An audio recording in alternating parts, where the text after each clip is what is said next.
Hi, my name's Tony. I want to talk to you about my particular experience with Social Security disability, how I got started with it, and what it's been like as far as a transition from working to actually managing my life with Social Security. I've never made a YouTube video before, so bear with me. First of all, um, for most of my life, I was a laborer. Um, I've worked everything from working for RJ Reynolds to working in a dyeing factory to cutting metal. Was my first job in a warehouse in Newark. I've had trucking jobs. I've had delivery jobs. I've had warehouse jobs. I've actually worked undercover. So very work history. The last job I had before I stopped working altogether was I sold textbooks at university bookstores for about 15 years. And at some point, it just got to the point to where that I had several illnesses, and I had a back injury that I just could not manage any longer and still, have a work life. And during my last year of working, my sister suggested to me. She was like, "Tony, why don't you go on disability and try and rehab your back?" And at that particular time, I never even considered disability. I had at one point, I think it was in 2010, I was out of work for maybe about 6 months on temporary disability, which is completely different from Social Security disability. Social Security disability is a permanent disability program. That means you're unable to work doing the job that your skill set is applicable to. So I didn't consider it simply because I always felt that Social Security disability was like a welfare program when it's actually not. And she actually had to explain that to me, but I really didn't consider it. I felt like it was I don't know. I've always worked for the money that I had. You know what I mean? So I never considered. I always felt as though, you know what I mean, for as long as I can get up and get to the job, I can do the job when I'm there. And eventually it got to the point to where first it was my performance, and I noticed my performance was waning, and the job was evolving. You know what I mean? For instance, the computer system that we were on when I started that job was on a DOS-based system. And if anybody knows about it, it's the black and white screen, like think Atari, you know what I mean, going to a Windows-based system. And so you had to learn that. Then, we we had to focus more on our online stores and how to develop those and integrate, the shipping and what have you. And so and then a lot of the products that we sold, a lot of the textbook products that we sold were internet based. And so there was a lot of learning and a lot of evolving that I needed to do. But while I was dealing with the illnesses that I was dealing with, and also the back, which exacerbated everything else that I was going through, I was just exhausted. And it's debatable what wore on me more, the mental aspect or the actual physical stress that my body was under. I think both of them together, it just got to the point to where I felt overwhelmed, and I had to resign. And to be honest with you, by the time I resigned, it was mutual. Um, Matter of fact, to this day, I'm not sure if I was fired or I resigned. With that said, um, I had some savings. I had my 401. So I had a little, a little breathing room there. I filed for unemployment maybe about 6 months after I stopped working.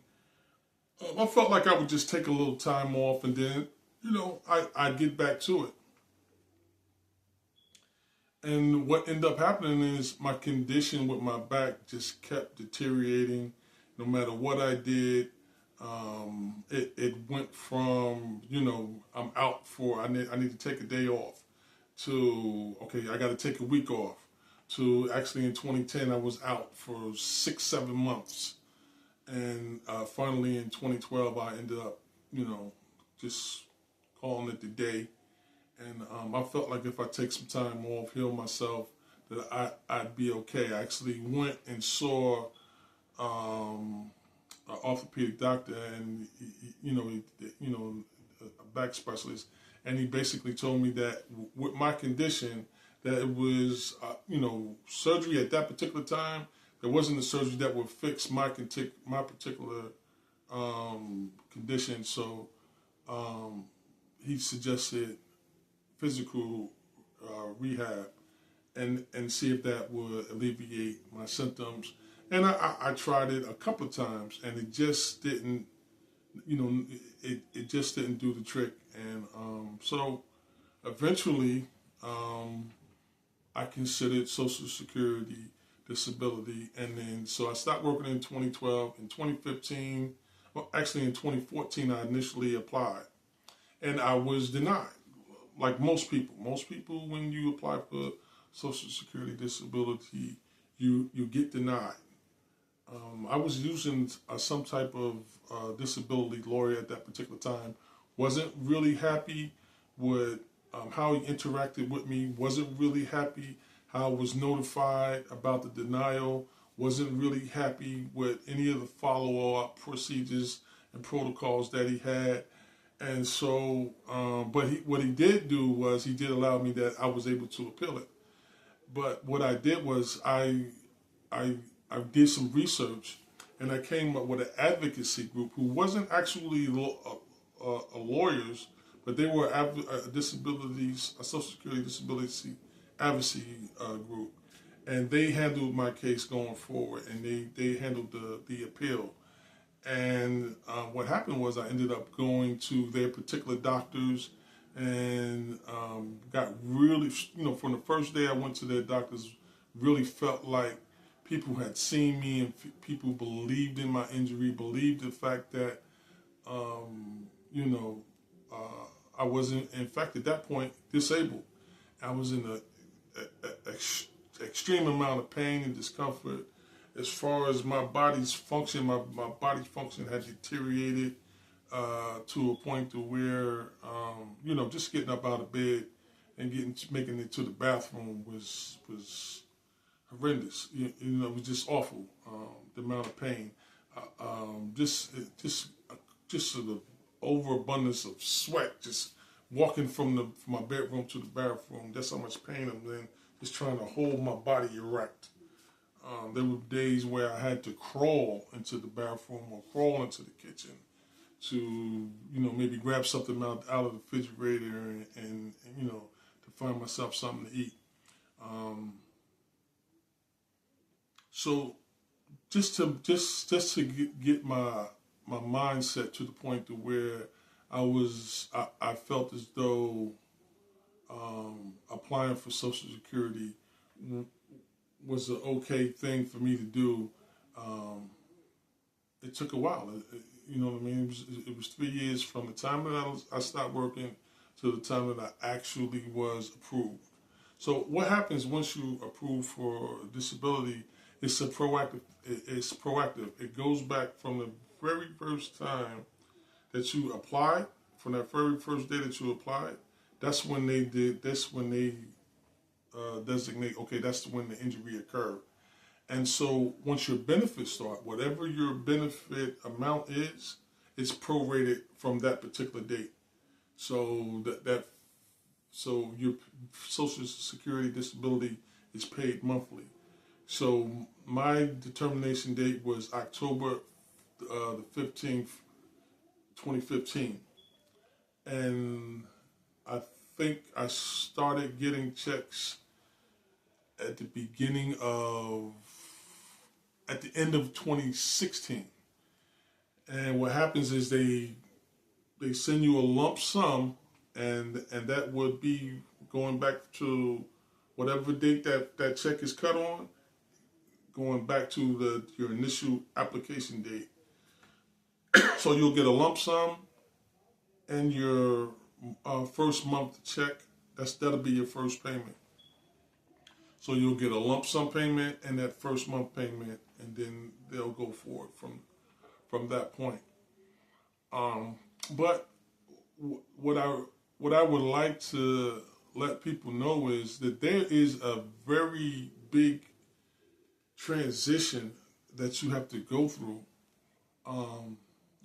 Especially for those people who are making considerably more during your working career than that benefit that you're awarded from Social Security disability.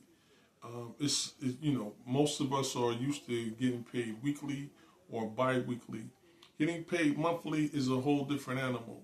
Getting paid monthly at a lesser amount is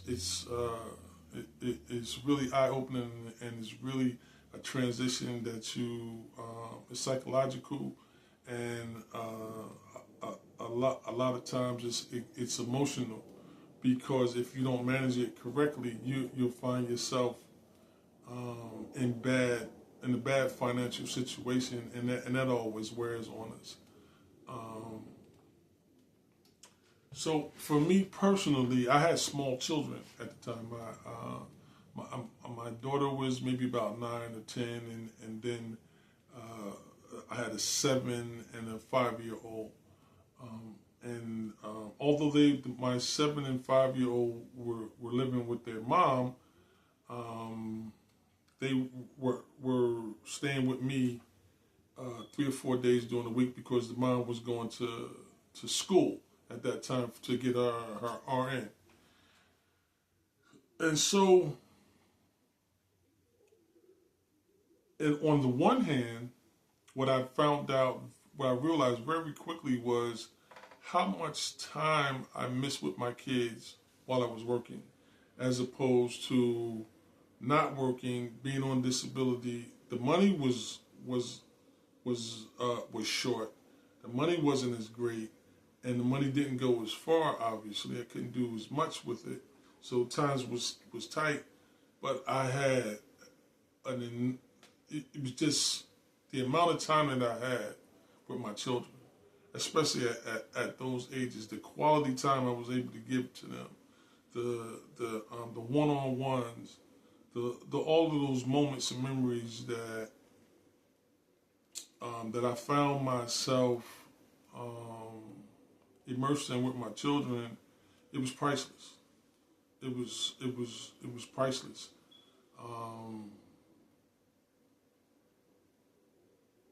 So, I mean, I'm almost getting emotional just thinking about it. It's like, I don't think that we realize, those of us who have children, how little time we actually spend with them. You know what I mean? When you work in, 8-9 hour days, most of us, and then a lot of times it's an hour and a half commute to and from work. That leaves very little time to actually spend FaceTime with your kids on a weekly basis, between the time that you get home, get settled, and their bedtime. How much time are you actually spending with your children? You know what I mean? And I realized very, very little.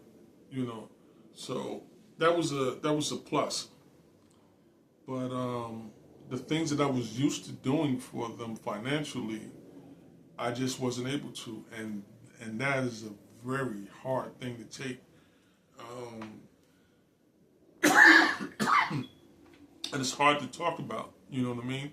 As a matter of fact, I'm thinking about it now, I've never actually talked about that dynamic as far as what it did to me, not being able to do certain things that some people could consider extra. But when you're working and you have the money, you know what I mean. It's just, you know, hey, okay, you did well at your football game. Okay, let's go get some ice cream. You can't do it because you don't have that extra money. You understand what I'm saying? Okay, you're having a little trip back to school. Well, you can't go. I don't have that trip money. I don't have that $20 for you to go. You know what I mean? Those little things. Or you got to ask your mom. You know, that's, you know, to a guy who's been working all his life, that's a hard thing. So mentally, emotionally, there's a transition that you have to deal with, and you have to overcome the money, the money situation, the financial situation. You've got to manage that, and you still have to manage whatever health concerns that you have, whatever actually drew you to Social Security disability. You still got to manage that, and so that part of it, I wasn't. I never thought about it because I never considered it because until my body actually broke down, until I actually mentally got to the point to where it was too much for me, and I knew it was too much for me to be able to get up consistently every single day and earn. I never considered it. You know what I'm saying? I've always been a big guy, as you can see. I've always been a strong man, and every man thinks he's of himself as being indestructible. You know what I'm saying? You know, you might be put down for a day, but you'll get up tomorrow and you'll take care of your business. It got to the point to where, no, you know, everybody say, nope, you can't get out of bed today. Nope. You know what I'm saying? You can't pick that box up. Nope. You know what I'm saying? You can't walk that 25 feet from here to there without grabbing onto something and holding yourself up. You know what I'm saying? Nope, you can't walk from, you know, this point to that point without just a pouring downpour of sweat. You know what I mean? Because it takes everything you have to hold yourself erect. Nope, you can't do a whole day without pounding a half a bottle of painkillers. So there's a whatever your disability is, whatever your restrictions are, whatever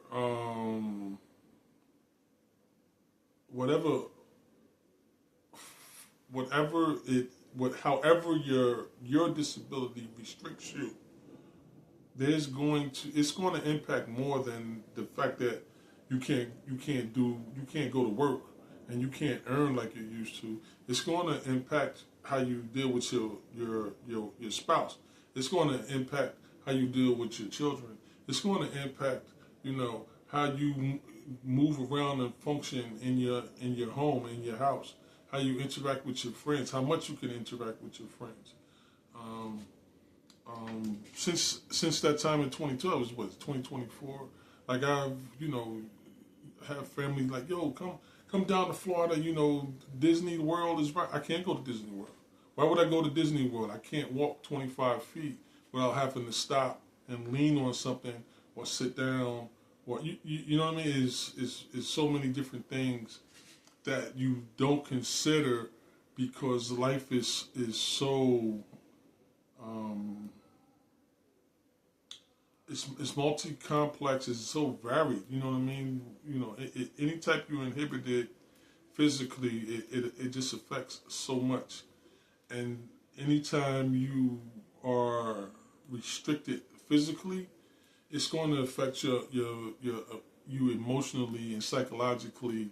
And it takes time there to actually get past that. Like, what are you going to do next? Now that you can't do that, what can you do? What can you physically do that you can do consistently, that people can count on, that they'll be able to pay you to perform a particular task on a consistent basis. What can you do? What can you promise somebody that you can do? And it takes a while. Sometimes you got to learn a different skill set. Sometimes you have to create a certain income. You know, a different way of income. These are all things that I figured out along the way. We're talking. I've been on the program for 9 years now. I'm still discovering ways in how being on the fixed income impacts my life, as opposed to when I stopped working in 2012. What my life was then.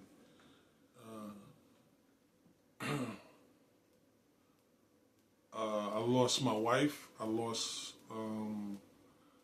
my apartment. I lost my job.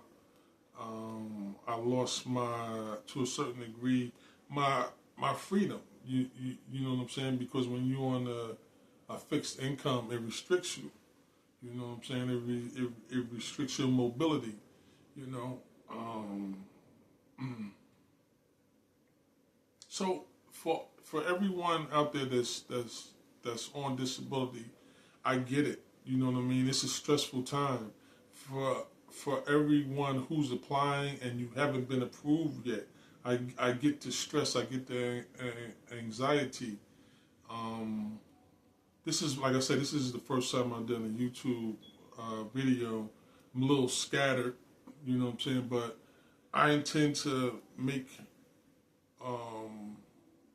a series of clips, just speaking to my different experiences, a little, some of them which I've alluded to here, a little bit in more detail and more specifics, because I truly believe that going from a working livelihood to being restricted to a fixed income on Social Security, disability, it's a real psychological change for people, and there's a transition that you have to go through. And there's going to be people out there who need to know that you're not the only one. We all go through it to some extent. Just not knowing, being unsure. Most of us, when we go on disability, we go on disability with the intent that we'll be back to work just as soon as some miracle doctor come and fix us. And for some of us, that's the case. And then for some of us, I'm on year 9. You know what I mean? And what I'm finding is every day is a rehab day. Every single day is a rehab day. Every single day is a maintenance day. Every single day I have to do something toward the maintenance just so I can get through the day. And I want to, speak to that on, in my videos, and I hope there's an audience. But until next time, my name is Tony, and I'm wishing you all the best. Thank you.